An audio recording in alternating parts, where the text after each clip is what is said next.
চলতি অর্থ বছরের মধ্যে সায়েদাবাদ পানি শোধনাগার নির্মাণ প্রকল্প ও মেঘনা নদী রক্ষায় মহাপরিকল্পনা বাস্তবায়নের নির্দেশ দিয়েছেন প্রধান উপদেষ্টা। বলেন, দেশের নদী দূষণমুক্ত করা সরকারের অন্যতম অগ্রাধিকার হওয়া উচিত।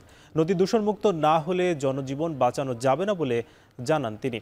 প্রকল্প দুটির কাজ 10 বছর ধরে আটকে থাকায় ক্ষোভ প্রকাশ করেন তিনি। বলেন, ঢাকাবাসীর জন্য এটি অত্যন্ত জরুরি। এ সময় সংশ্লিষ্ট বিভাগ ও মন্ত্রণালয়ের কাছে এই প্রকল্প দুটি শুরু করতে কোথায় বাধা রয়েছে তা জানতে চান প্রধান উপদেষ্টা।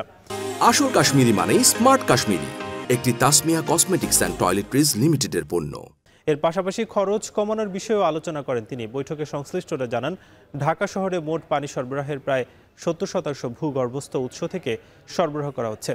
দীর্ঘদিন ধরে ভূগর্ভস্থ পানি ব্যবহারের ফলে পানির স্তর প্রতি বছর প্রায় 2 থেকে 3 মিটার নিচে নেমে যাচ্ছে, যা টেকসই উন্নয়নের সাথে সাংঘর্ষিক এবং ভবিষ্যতে বড় রকমের বিপর্যয়ের শঙ্কা তৈরি করছে।